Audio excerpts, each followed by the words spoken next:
Hello दोस्तों, स्वागत है शिवांशु टेक्निकल चैनल में। तो देखिए मेरे पास एक मोटर आया है। ये मोटर जो है इसका कॉइल पूरा सेफ है, इसमें कोई प्रकार की दिक्कत नहीं है। बस इसमें प्रॉब्लम था कि जब इसमें सप्लाई दिया जा रहा था तो क्या हो रहा था, ये मोटर हमारा जाम हो जा रहा था। आप बोलेंगे कि मोटर पहले से ऑलरेडी खुला हुआ है, तो हमने इसको कुछ भी नहीं किया है। जिस प्रकार मेरे पास आया है ठीक उसी प्रकार आपको दिखाने का प्रयास कर रहा हूँ, क्योंकि ये जो है कस्टमर लेके आया है। कस्टमर अपने आप से इसको खोल दिया है, खोल कर लाया है।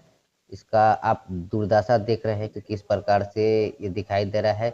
इसका जो अम्पेलर है, जो शाफ्ट है, ये किस प्रकार से है। इसका जो भी पंप का हिस्सा है उसको कुछ ऐसे खोला गया है जैसे इसको हथौड़ी से चोट मार कर खोला गया, जिस प्रकार ये पूरा इसका टूट चुका है। तो कहने का मतलब इससे हमको कोई लेना देना नहीं है, इसको हम करते हैं साइड। अब बात आती है इस पे कि इसमें प्रॉब्लम था कि जब इसमें लाइन दिया जा रहा था तो क्या हो रहा था, हमारा मोटर वर्क नहीं कर रहा था, मोटर जाम हो जा रहा था, जिसकी वजह से हम मेरे पास रिपेयर होने के लिए आया है। तो आपसे रिक्वेस्ट है कि बिना स्किप किए इस वीडियो को एंड तक देखिएगा, और वीडियो पसंद आती है तो प्लीज़ एक लाइक कर दीजिएगा, और चैनल पर नए हैं तो चैनल को सब्सक्राइब भी कर लीजिएगा इसी प्रकार का वीडियो देखने के लिए। तो देखिए, हम आपको कुछ बात बता देना चाहता हूँ। मोटर हमारा जाम होने का कारण कुछ कारण होता है। जैसे या तो इसमें लगा बैरिंग जाम हो, इसमें जो लगा दो बैरिंग होता है, एक आगे की तरफ पंप की तरफ, एक पीछे की तरफ। या तो इसमें से कोई बैरिंग जाम हो, या तो हमारे पंप में कोई कचरा उचरा फंस गया जिससे अम्पेलर वहाँ पे फंस रहा हो। यही दो कंडीशन है कि हमारा मोटर जाम हो।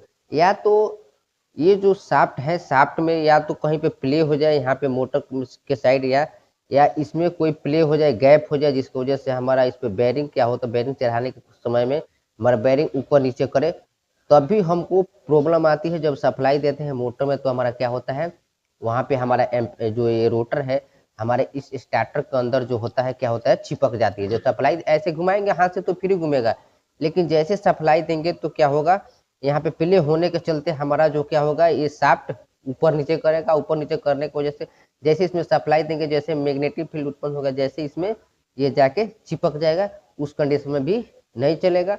अगर बैरिंग खराब होगी तब भी हमारा ये मोटर वर्क नहीं करेगा, हमारा मोटर जाम हो जाएगा। उसके बाद एक चीज और देखने के लिए मिलता है कि जब हम मोटर को सप्लाई देते हैं तो मोटर हमारा क्या होता है कि जब मोटर को सप्लाई देते हैं तो हमारा मोटर नहीं चलता है। लेकिन जैसे ही उसको उसमें लगे जो पंखा होता है, या जो रोटर के जो है बाहर वाला हिस्सा होता है, इसमें जो पंखा लगा होता है, जैसे उसको हम किसी चीज से या हाथ से घुमाते हैं तो उस समय हमारा मोटर वर्क करने लगता है। तो उस केस में क्या होता है, जो हमारा पर यहाँ पे लगा हुआ है कंडेंसर, इसके वीक हो जाने के चलते हमारे मोटर स्टार्ट नहीं हो पाता है। जैसे उसको हम धक्का देते हैं तो हमारा उस समय मोटर स्टार्ट हो जाता है और मोटर हमारा काम करने लगता है। तो कुछ इस प्रकार से समस्या आती है। कभी कभार क्या हो जाता है कि अगर मोटर में सप्लाई दे रहे हैं तब हमारा सब कुछ चुके हैं, इसमें कोई आवाज भी की भी समस्या नहीं, इसमें प्ले भी नहीं है, और हमारा ये बैरिंग भी ठीक है। और जब इसमें सप्लाई देते हैं तो केवल गूं गूं की आवाज आती है और मोटर हमारा नहीं चलती है। तो उस समय हमको मोटर को खोलकर देखना पड़ता है कि ये जो इसमें दो, जैसे पंखा में कॉइल वाइंडिंग होता है ठीक उसी प्रकार मोटर में भी कॉइल वाइंडिंग होता है। एक जो होता है स्टार्टिंग और एक होता है राउंडिंग। तो हमको सीरीज लैंप से इसको चेक करना पड़ता है कि जो इसमें लगा हुआ है ये दो वायर, दो प्राइमरी सॉरी दो स्टार्टिंग और दो राउंडिंग के जो लूप निकला होता है, उस लूप को आपस में, चारों लूप को आपस में चेक किया जाता है कि कहीं तो शॉर्ट तो नहीं है। अगर लूप चारों आपस में शॉर्ट दिखा रहा है तो उस समय भी हमारे इस जो स्टार्टर है इसमें पूरा मैग्नेट नहीं बनेगा, जिसकी वजह से हमारा मोटर स्टार्ट नहीं चलेगा, केवल गूं की आवाज आएगी। ये रहा उस टाइप, अगर उस प्रकार की कंडीशन आती है तो उसको कुछ इस प्रकार से चेक करते हैं। तो इसमें हमने इसको जब हमारे पास रिपेयर करना है तो सबसे पहले हम इसको कॉइल को चेक करते, हमारा कॉइल ओके था, कॉइल में कोई प्रॉब्लम नहीं था, क्योंकि उसका भी कहना है कि ये मोटर जब सप्लाई देते थे तो जाम हो जाता था। तो ये कुछ ऐसा इसको लाया है खोल के कि ये अब दूसरा ही इसमें बॉडी डालना पड़ेगा। अगर दूसरा पंप सेट आता है तो उसको डालना पड़ेगा। ये तो हमारा पूरा खत्म हो गया है। अब ये चेक कर लेंगे। उसके बाद एक समस्या और आती है कि जैसे हमारा मोटर सब कुछ ठीक है, सब कुछ ठीक है, चलने में भी ठीक चल रहा है, उसमें कोई आवाज़ भी नहीं आ रही है और उसमें सप्लाई देने पर सब कुछ ओके है, लेकिन क्या हो रहा है कि वो पानी नहीं दे रहा है, वो पानी नहीं दे रहे हैं।